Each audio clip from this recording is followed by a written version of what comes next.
सभी स्टूडेंट्स को good morning, नमस्कार। राजकीय उच्च माध्यमिक विद्यालय रिंगस की ऑनलाइन क्लास में आप सभी का हार्दिक स्वागत। देखो बच्चों, कक्षा 10 सामाजिक विज्ञान को लेकर अपन चर्चा कर रहे थे। 10वीं क्लास के सामाजिक विज्ञान के पहला और दूसरा लेसन कंप्लीट हो चुका था। उसके बाद में अपन 5वें लेसन की चर्चा कर रहे थे। 5वें लेसन के 2 वीडियो पहले अपलोड किए जा चुके हैं। आज 5वां लेसन का थर्ड और लास्ट वीडियो है। इस वीडियो में आपका 5वां लेसन लगभग कोशिश ये रहेगी कि इस वीडियो में आपका ये लेसन कंप्लीट कर दिया जाए। तो कल लास्ट अपन ने जो क्वेश्चन किया था लोकतंत्र वाले लेसन में, वो क्वेश्चन था लोकतंत्र के गुण, लोकतंत्र के गुणों का उल्लेख करो। और आज अपन चर्चा करेंगे लोकतंत्र के दोष, दोष कह दो चाहे अवगुण कह दो। देखो, लोकतंत्र विश्व की सर्वश्रेष्ठ शासन प्रणाली मानी गई है। जो भी शासन प्रणाली होती है उनमें से सबसे अच्छी शासन प्रणाली किसे माना गया है? लोकतंत्र को माना गया है। क्यों माना गया है? क्योंकि लोकतंत्र में डायरेक्ट किसका शासन होता है? लोकतंत्र में डायरेक्ट जनता का शासन होता है। जनता का शासन होने के कारण इसे सबसे बेहतर शासन व्यवस्था माना गया है। लेकिन इसके बाद भी लोकतंत्र में कुछ दोष होते हैं, कुछ अवगुण होते हैं। उन अवगुणों को लेकर आज अपनी चर्चा प्रारंभ होगी। इसे भी अपन एक क्वेश्चन के रूप में ही देख रहे हैं। जैसे क्वेश्चन आ गया, लोकतंत्र के दोष का उल्लेख करो या लोकतंत्र के अवगुणों का उल्लेख करो। और क्वेश्चन वही कितने नंबर का होता है? ये भी अपने 4 नंबर का। तो अपन 4 पॉइंटों को लेकर इसमें चर्चा करेंगे। पहला तो दोष या अवगुण बता सकते हैं अपन, लोकतंत्र की व्यक्ति संबंधी धारणा गलत है। लोकतंत्र की व्यक्ति संबंधी धारणा गलत। देखो कैसे?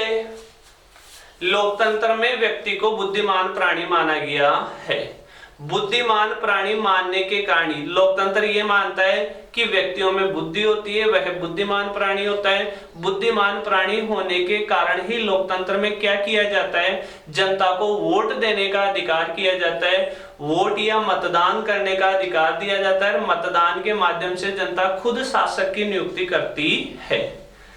अब पहले तो अपन ये 2 लाइनें लिखेंगे, उसके बाद देखो इस पॉइंट की संपूर्ण व्याख्या करेंगे। अपन तो ये 2 लाइन लिख लेते हैं पहले। लोकतंत्र में व्यक्ति को बुद्धिमान प्राणी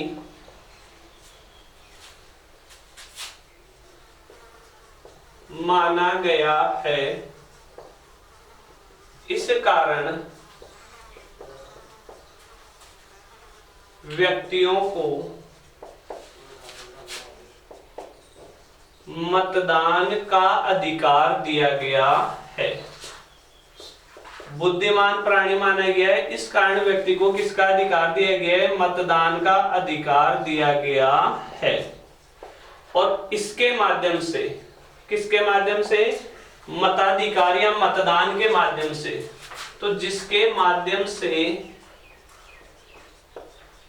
जनता शासक की नियुक्ति करती है। लेकिन अपन तो अवगुण या दोषों की चर्चा कर रहे थे ना। लोकतंत्र ने जो व्यक्ति को बुद्धिमान माना है ना, ये लोकतंत्र की धारणा एकदम क्या है? गलत है। क्योंकि व्यक्ति बुद्धिमान प्राणी नहीं होता।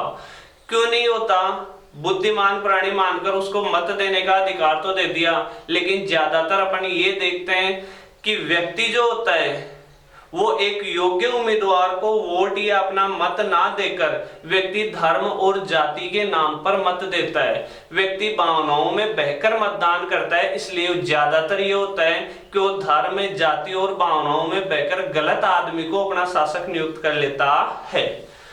जैसे अपन एक छोटा सा एग्जाम्पल ले, इसमें होता क्या है, कई बार राजनेता चुनाव लड़ते हैं। राजनेता की उम्र हो चुकी है 60, 65, 70 वर्ष की आयु हो चुकी है। 70 वर्ष की आयु होने के बाद वो चुनाव लड़ता है और फिर जनता से कहता है, मेरे भाइयों ये मेरा लास्ट चुनाव है, उसके बाद में मेरी वैसे भी एज अवस्था हो गई, तो लास्ट चुनाव में मुझे जीत दिलवा दो, आप मुझे वोट दो ताकि मेरा बुढ़ापा सुख शांति से निकल जाए। अब इस कारण जनता भावनाओं में बहकर उस व्यक्ति को जिता भी देती है। लेकिन अपन थोड़ा सोचे, अब उस वो भी वैसे भी बुजुर्ग हो चुके हैं, तो उससे अच्छा होता ना कि वो किसी युवा को मौका देता। बुढ़ापे में भी 70 वर्ष की आयु में भी वो खुद चुनाव लड़ रहा है और जनता भावनाओं में बहकर उसी को वोट दिए जा रही है। इससे अच्छा होता कि वो किसी युवा को चुनाव लड़ने का मौका देता और जनता भावनाओं में न बहकर किसी युवा और योग्य उम्मीदवार को अपना वोट देती, जो देश का क्या करवाता, विकास करवाता। लेकिन जनता ऐसा न करके जनता भावनाओं में बहकर उसे क्या दे देती है, वोट दे देती है। इस कारण अपन कह सकते हैं कि व्यक्ति बुद्धिमान प्राणी नहीं है। तो लोकतंत्र की व्यक्ति संबंधी धारणा क्या हो गई, गलत हो गई।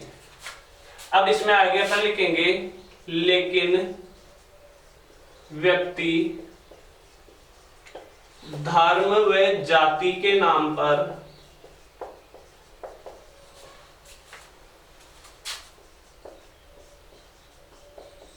मतदान करता है तथा भावनाओं में बहकर मतदान करता है, इसलिए व्यक्ति को बुद्धिमान मानना गलत है। इसलिए व्यक्ति को बुद्धिमान प्राणी मानना गलत है। तो पहला तो लोकतंत्र का दोष क्या हो गया कि लोकतंत्र ने व्यक्ति के बारे में जो धारणा बना रखी है ना कि वो बुद्धिमान प्राणी है, वो धारणा एकदम क्या है, गलत है। तो पहली आलोचना तो अपन लोकतंत्र की ये कर सकते हैं। दूसरी आलोचना अपन ये लिख सकते हैं, बुद्धिजीवी वर्ग की उदासीनता। दूसरी आलोचना क्या लिखेंगे, बुद्धिजीवी वर्ग की उदासीनता। देखो, जो भी बुद्धिजीवी वर्ग होता है, जो भी इंटेलिजेंट वर्ग होता है, वो व्यक्ति मतलब बुद्धिजीवी व्यक्ति हमेशा खुद को राजनीति से अलग रहता है और वो सक्रिय रूप से राजनीति में भाग नहीं लेता। क्यों नहीं लेता? क्योंकि बुद्धिमान व्यक्ति हमेशा राजनीति को गंदी वस्तु समझता है और खुद चुनाव नहीं लड़ता, और खुद चुनाव नहीं लड़ने के कारण राजनीति में योग्य उम्मीदवारों की क्या हो जाती है, कमी हो जाती है। इस कारण लोकतंत्र को क्या माना गया है, एक दोष के रूप में माना गया है कि लोकतंत्र क्या है, एक अवगुण है। तो बुद्धिजीवी वर्ग की उदासीनता, इसमें अपन लिख सकते हैं, लोकतंत्र में बुद्धिजीवी वर्ग सक्रिय रूप से भाग नहीं लेता तथा वह चुनाव नहीं लड़ता।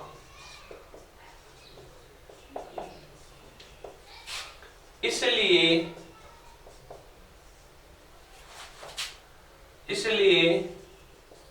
बुद्धिमान लोगों की राजनीति में कमी है। मतलब बुद्धिमान लोग राजनीति में बहुत कम मिलते हैं, क्योंकि बुद्धिमान लोग जो होते हैं वो राजनीति में सक्रिय रूप से भाग नहीं लेते। ये हो गई दूसरी आलोचना। तीसरी आलोचना की अपन बात करें, वो अपन कह सकते हैं राजनीतिक दलों का दुष्प्रभाव।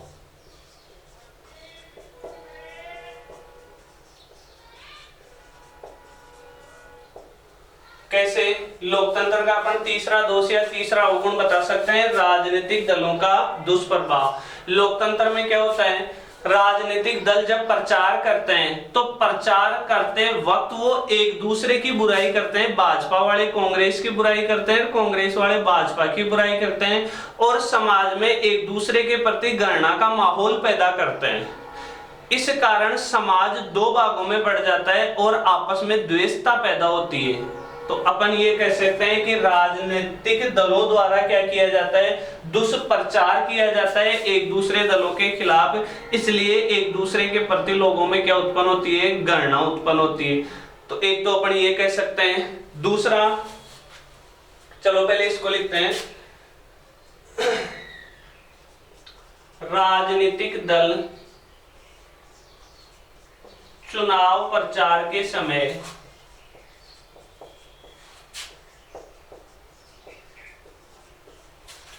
एक दूसरे दलों की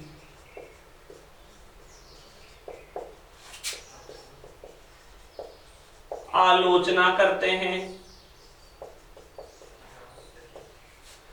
इस कारण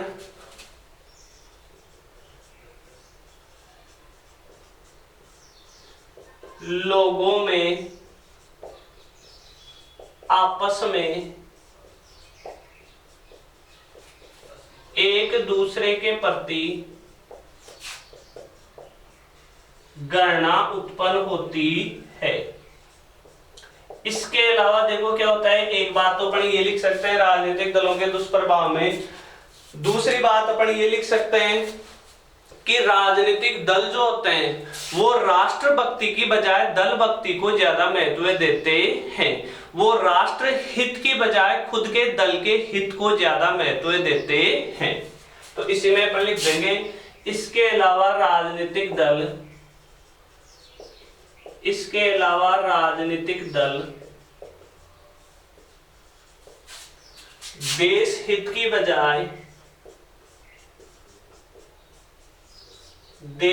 की बजाय अपने दल के हित को ज्यादा महत्व देते हैं। अपने दल के हित को ज्यादा महत्व देते हैं। तो राजनीतिक दलों के लोकतंत्र की अपन ने 3 आलोचना कर ली है। चौथी आलोचना की अपन चर्चा करें। ऊपर लिख देता हूं ये चौथी आलोचना।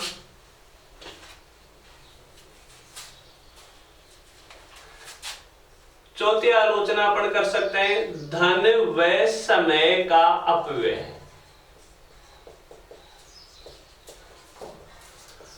देखो कैसे राजनीतिक दल चुनाव लड़ने के लिए प्रचार प्रसार करते हैं, पर ये देखते हैं कि जब चुनाव प्रचार होते हैं तो हर उम्मीदवार 50-60 गाड़ियां लगा देता है चुनाव प्रचारों में, और लगभग लास्ट के जब चुनाव का टाइम आता है तो महीने 2 महीने तक लगातार वो 50-60 गाड़ियां दौड़ती हैं चुनाव प्रचार के लिए। तो आप खुद सोच लो 50-60 गाड़ियां तो कम से कम बता रहा हूं मैं, तो 50-60 गाड़ियां लगातार महीने भर 2-3 महीने के लिए दौड़ रही हैं। तो इसका मतलब कितना तो समय बर्बाद हो रहा है, कितना धन बर्बाद हो रहा है। तो एक तो चुनाव के प्रचार में काफी धन का दुरुपयोग होता है और समय भी व्यर्थ जाता है। इसके अलावा जब किसी पार्टी की सरकार बन जाती है तो उसके बाद जब वो कानून बनाते हैं तो कानून निर्माण के समय भी संसद में काफी लंबी चौड़ी बहस होती है। एक कानून बनाने में महीने 2 महीने खराब हो जाते हैं। तो इसका मतलब चुनाव प्रचार के समय और धन बर्बाद हुआ, और फिर कानून निर्माण के समय भी समय और धन बर्बाद हुआ। तो अपन ये लिख सकते हैं इसमें लोकतंत्र में चुनाव प्रचार के समय तथा इसके बाद कानून निर्माण के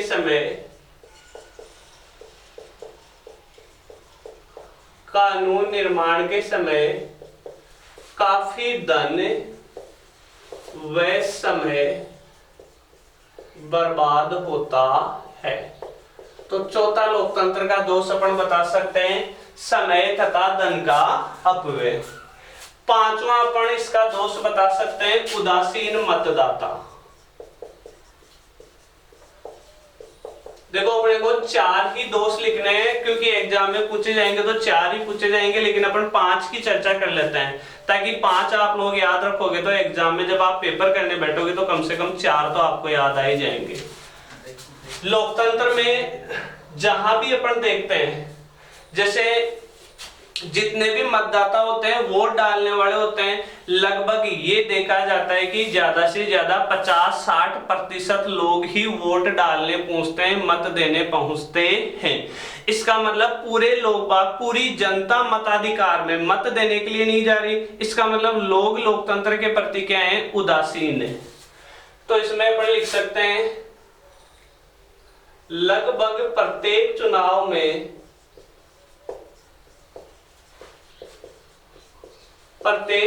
में 50 से 60% ही मतदान हो पाता है। इस प्रकार हम कह सकते हैं कि मतदाता उदासीन होता है तथा वह चुनाव में भाग नहीं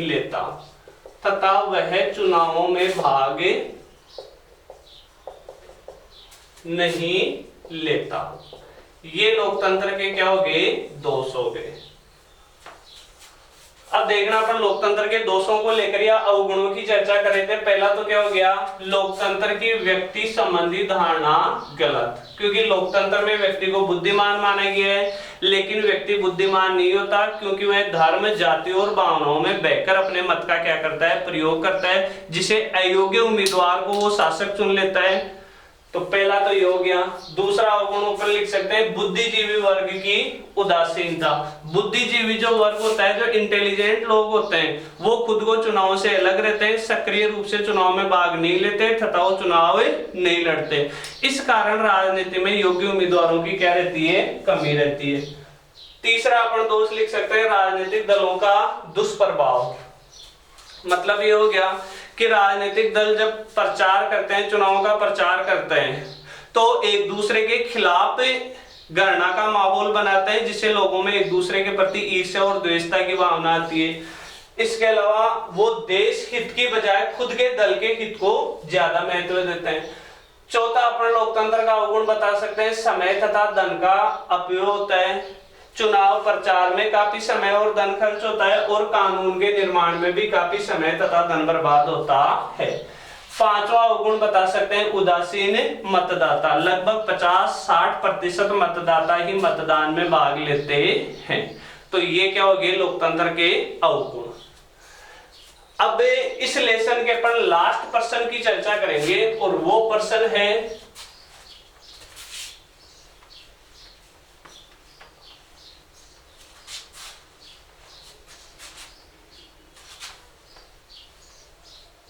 जो लेसन का लास्ट क्वेश्चन है, वो है लोकतंत्र की सफलता के लिए आवश्यक परिस्थितियों का उल्लेख करो।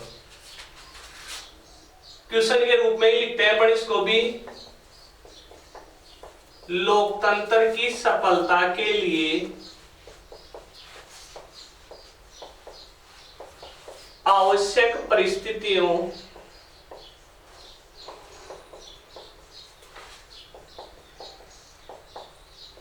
का उल्लेख करो।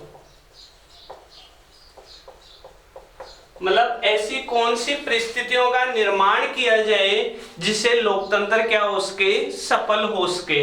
तो देश में ऐसी कौन कौन सी परिस्थितियां होनी चाहिए जिससे लोकतंत्र क्या हो सके? सफल हो सके।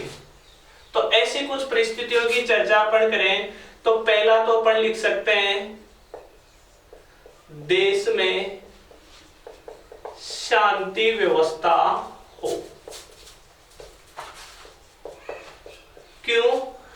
क्योंकि अगर देश में आंतरिक रूप से अशांति का माहौल होगा, देश में विद्रोह की स्थिति होगी, या कोई देश अपने देश पे आक्रमण कर देगा, तो ऐसी स्थिति में क्या होता है? सरकार जो होती है वो व्यवस्था बनाए रखने के लिए संपूर्ण शक्तियां अपने हाथों में ले लेती है और लोगों की स्वतंत्रताओं को समाप्त कर देती है। तो ऐसी स्थिति जब होती है तो उससे लोकतंत्र को खतरा पैदा होता है, क्योंकि लोकतंत्र का मतलब क्या हो गया? जनता का शासन। लोकतंत्र में जनता को कुछ अधिकार दिए जाते हैं, जनता को स्वतंत्रता दी जाती है, लेकिन जब खतरे का माहौल होता है, जब आंतरिक रूप से देश में विद्रोह की स्थिति हो या किसी देश के साथ युद्ध हो रहा होता है, तो उस समय सरकार क्या करती है? संपूर्ण शक्तियां अपने हाथों में ले लेती है और लोगों की स्वतंत्रता पर रोक लगा देती है। और जैसे ही लोगों की स्वतंत्रता पर रोक लगती है, इसका मतलब लोकतंत्र क्या हो गया? समाप्त हो गया। तो लोकतंत्र को सफल बनाए रखने के लिए क्या करना पड़ेगा? देश में शांति व्यवस्था स्थापित रखनी पड़ेगी। तो इसमें अपन लिख सकते हैं लोकतंत्र की सफलता के लिए यह आवश्यक है कि देश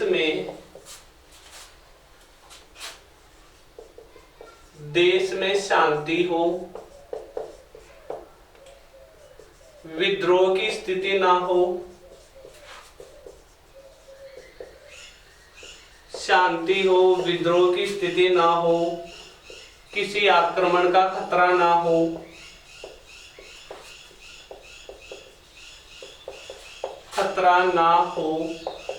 क्यों? क्योंकि यदि देश में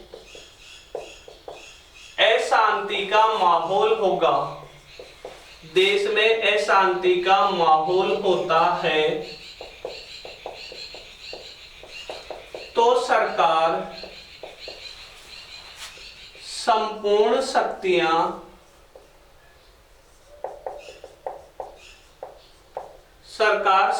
शक्तियां अपने हाथों में लेते हुए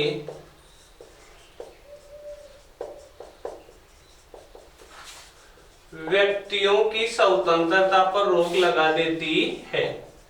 व्यक्तियों की स्वतंत्रता पर रोक लगा देती है। इससे लोकतंत्र को खतरा होता है, क्योंकि लोगों की स्वतंत्रता पर रोक लग गई, इसका मतलब लोकतंत्र को क्या हो गया? खतरा हो गया। इससे लोकतंत्र को खतरा उत्पन्न होता है। तो लोकतंत्र की सफलता के लिए पहली शर्त तो क्या होगी कि भाई देश में क्या हो? शांति व्यवस्था हो। दूसरी शर्त ये होनी चाहिए कि लोकतंत्र सफल तभी हो पाएगा जब आर्थिक रूप से समानता हो। आर्थिक रूप से क्या हो? समानता हो। क्योंकि यदि आर्थिक रूप से समानता नहीं होगी तो एक तरफ तो अमीर वर्ग हो जाएगा और दूसरी तरफ गरीब वर्ग हो जाएगा, तो समाज में अपने आप ही आर्थिक रूप से दो वर्ग बन गए, एक अमीर वर्ग और दूसरा गरीब वर्ग। जब दो वर्ग समाज में बन गए तो दोनों वर्गों के बीच संघर्ष होता है, और जैसे ही संघर्ष होता है तो संघर्ष की स्थिति में लोकतंत्र के लिए क्या हो गया? खतरा उत्पन्न हो गया।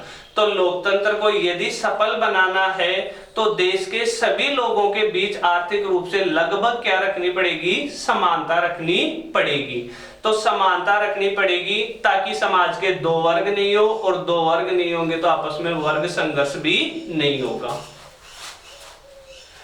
तो दूसरी अपन ये शर्त बता सकते हैं, इसमें अपन लिखेंगे यदि देश में आर्थिक रूप से समानता नहीं होगी तो देश में दो वर्ग बन जाएंगे। कौन कौन से? अमीर वर्ग व गरीब वर्ग। फिर दोनों वर्गों के बीच, दोनों वर्ग कौन कौन से? अमीर और गरीब।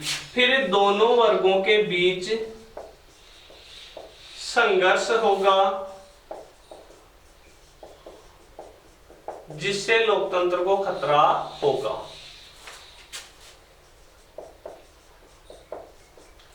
जिससे लोकतंत्र को खतरा होगा।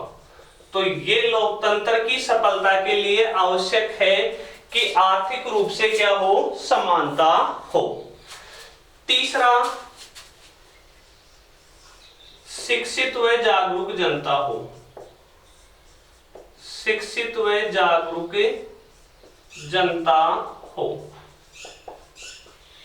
क्योंकि देखो लोकतंत्र में ये होता है कि भाई प्रतिनिधि किसके द्वारा चुने जाएंगे, जनता के द्वारा चुने जाएंगे। वो प्रतिनिधि फिर जनता के ऊपर क्या करेंगे, शासन करेंगे।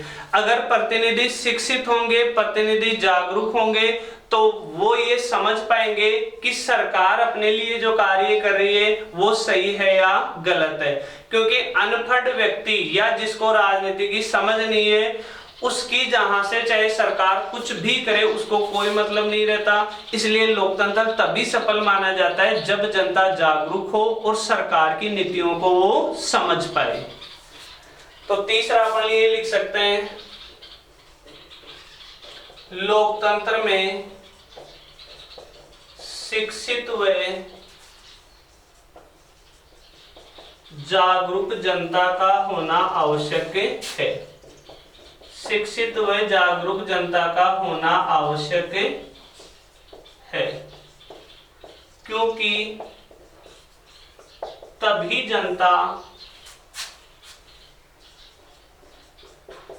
यह समझ पाएगी कि शासक या सरकार जनता के हित में कार्य कर रही है या नहीं। तो भाई जनता को तो ये समझना आवश्यक है ना कि भाई जिसको अपने शासक बनाया, जिसको अपने सरकार के रूप में नियुक्त किया, कि वो जनता के हित में कार्य कर रही है या नहीं कर रही है। तो ये जनता कब समझ पाएगी, जब जनता क्या हो, शिक्षित और जागरूक हो। लास्ट पॉइंट अपन ये बता सकते हैं कि क्या होनी चाहिए, एक स्वतंत्र व निष्पक्ष न्यायपालिका।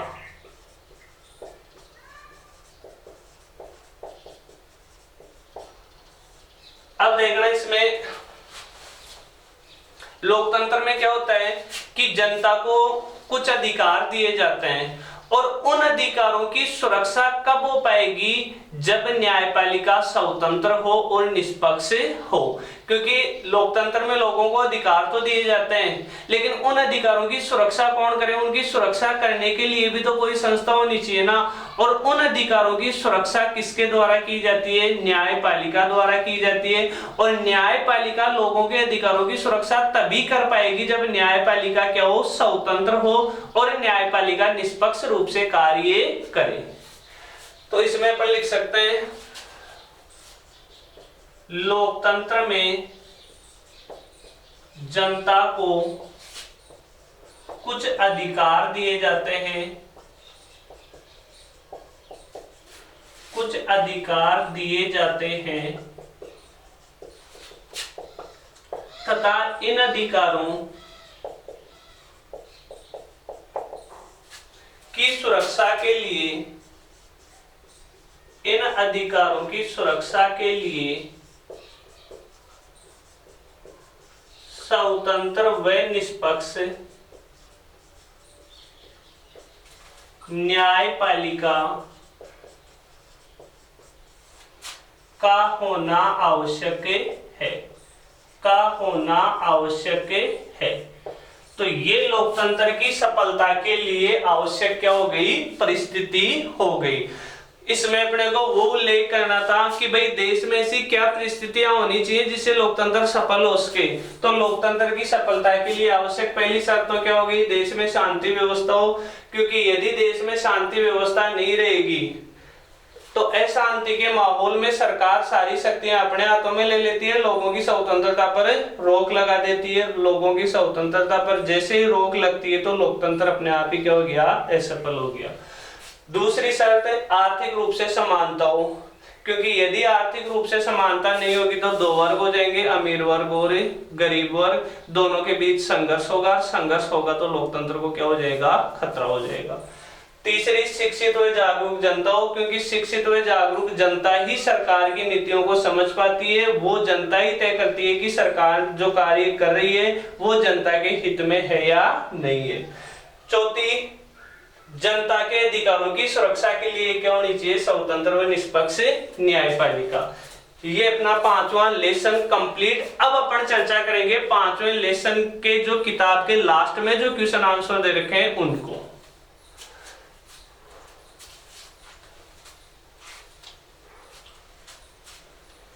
ये जो देखो क्वेश्चन लिख के उसका पूरा आंसर बोर्ड पे लिखा जा रहा है, तो आप इसका स्क्रीनशॉट ले लिया करो और उसके बाद खुद अपनी कॉपी में इनके नोट्स बनाते जाया करो साथ के साथ।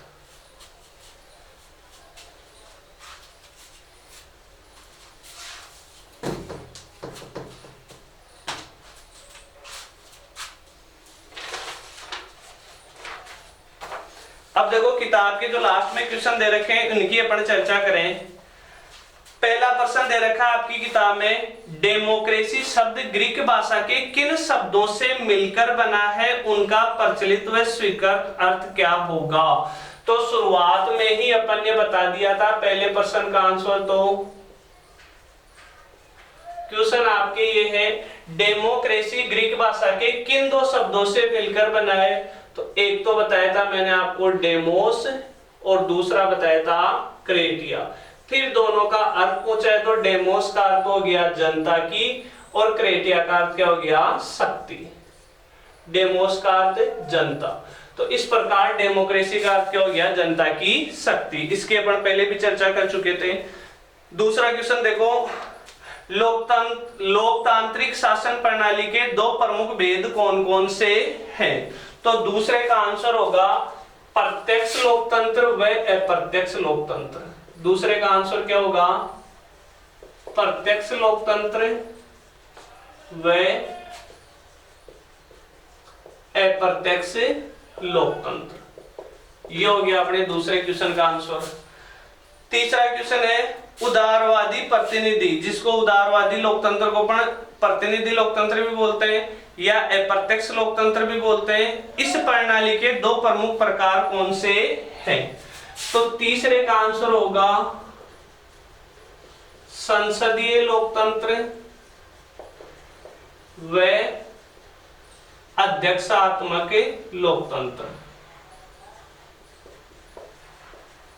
तीसरे का आंसर क्या हो जाएगा, संसदीय लोकतंत्र व अध्यक्षात्मक लोकतंत्र। चौथा क्वेश्चन है लोकतंत्र के एक रूप सामाजिक लोकतंत्र का क्या अर्थ है। तो ये भी अपनी चर्चा हो चुकी है। सामाजिक लोकतंत्र में मैंने आपको 2 पॉइंट बताए थे, 2 पॉइंट आपको लिखने हैं। पहला तो बताया था समाज में धर्म, जाति, लिंग, वंश आदि के आधार पर भेदभाव ना किया जाए। दूसरा पॉइंट बताया था सभी को प्रगति के समान अवसर दिए जाए। ये दोनों बातें मिलाकर क्या कहलाएंगी, सामाजिक लोकतंत्र। पांचवा प्रश्न है नैतिक लोकतंत्र से आप क्या समझते हैं। तो समाज में स्वतंत्रता, समानता, भाईचारे की स्थापना करना ही क्या कहलाता है, नैतिक लोकतंत्र। ये भी अपनी चर्चा हो चुकी थी। छठवां प्रश्न है लोकतंत्र के बहुलवादी सिद्धांत एवं दृष्टिकोण की आलोचना के 2 तर्क दीजिए। तो छठवें क्वेश्चन का आंसर देखना,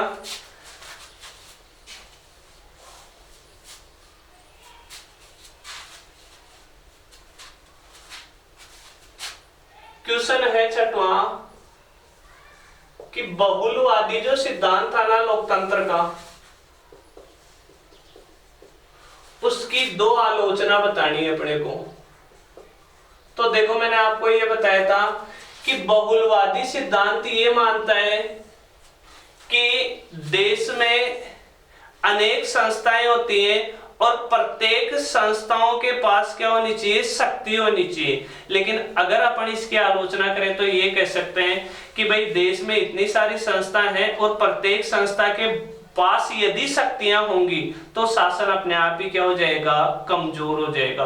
क्योंकि शासन तभी शक्तिशाली होगा जब किसी एक व्यक्ति के पास या किसी व्यक्ति के समूह के पास शासन की क्या होगी, शक्तियां होंगी, तभी शासन क्या होगा, शक्तिशाली होगा। और यदि सबके पास ही शक्तियां बांट दी जाएंगी तो सब कार्य ढंग से कर भी नहीं पाएंगे, शासन अपने आप ही क्या हो जाएगा, कमजोर हो जाएगा। तो पहली आलोचना तो अपन ये लिख सकते हैं कि यह सिद्धांत मानता है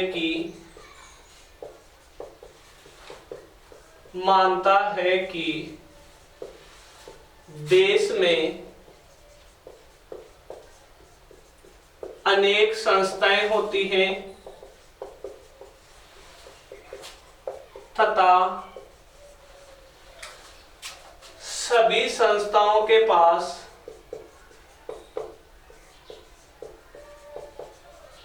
शासन की शक्ति होनी चाहिए।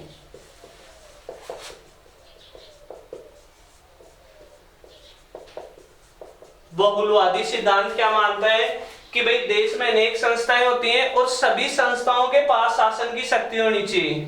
अब इसकी आलोचना अपन क्या कर सकते हैं, आलोचना ये कर सकते हैं कि इससे शासन क्या हो जाता है, कमजोर हो जाता है। तो इसी के लास्ट में अपन लिख देंगे लेकिन इससे शासन कमजोर हो जाता है, लेकिन इससे शासन कमजोर हो जाता है। दूसरी अपन इसके आलोचना करें तो देखना ये जो सिद्धांत है केवल बात किसकी कर रहा है, संस्थाओं की बात कर रहा है। इस सिद्धांत ने व्यक्ति की कोई चर्चा नहीं की। तो दूसरी आलोचना अपन ये लिख सकते हैं कि यह सिद्धांत केवल संस्थाओं की बात करता है, व्यक्ति की बात नहीं करता। तो दूसरी आलोचना, यह सिद्धांत केवल संस्थाओं की बात करता है, व्यक्ति की बात नहीं करता, व्यक्ति की बात नहीं करता। तो ये बहुलवादी सिद्धांत की दो आलोचना जो अपना क्वेश्चन था 6वें नंबर का। अब 7वें नंबर का प्रश्न देखना, लोकतंत्र के विशिष्ट या विजन वर्गीय सिद्धांत के लोकतांत्रिक होने के बारे में संदेह क्यों किया जाता है। देखो जो अभिजन वर्गीय सिद्धांत था 7वां क्वेश्चन,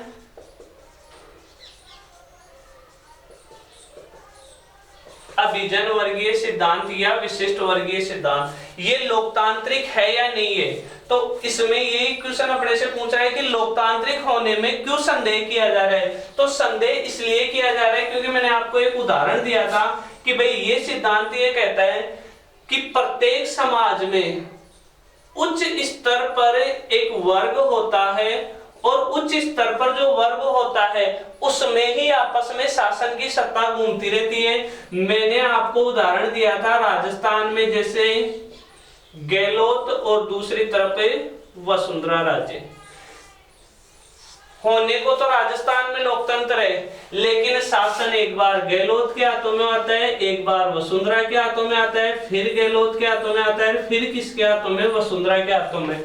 तो इसका मतलब ये लोकतंत्र थोड़ी हुआ। लोकतंत्र का मतलब तो ये हुआ जहां जनता का शासन और जनता में प्रत्येक व्यक्ति को ऊपर उठने का अवसर मिले, वहां तक जहां शासक वर्ग बैठा है वहां तक पहुंचने की उसके पास क्या हो, स्वतंत्रता हो, वहां तक पहुंचने की उसके पास क्या हो, क्षमता हो। तो यहां तो इसको तो अपन लोकतंत्र कह ही नहीं सकते क्योंकि शासन की सत्ता इसमें आपस में घूम रही है। तो इस आधार पर ये कह सकते हैं कि इसको लोकतांत्रिक होने में संदेह व्यक्त किया जाता है। अब देखना इसमें आंसर क्या लिखोगे आप लोग। अब इसका आंसर आप ये लिखोगे जैसे क्वेश्चन था अपना कि इस सिद्धांत के लोकतांत्रिक होने में क्यों संदेह किया जाता है। तो आंसर लिखोगे क्योंकि इस सिद्धांत के अनुसार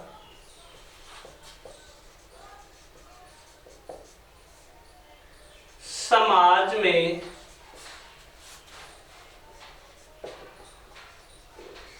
उच्च स्तर पर एक वर्ग होता है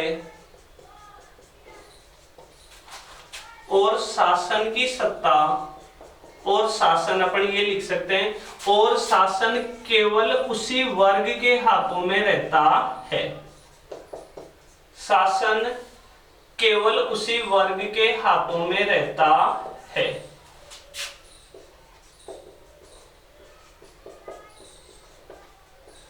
इस कारण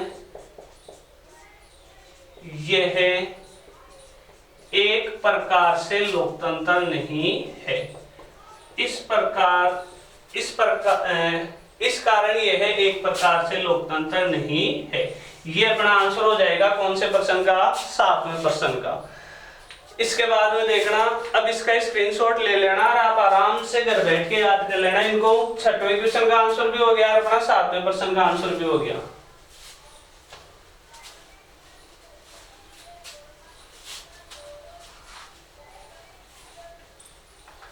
अब देखो अगले प्रश्न की अपन चर्चा करें।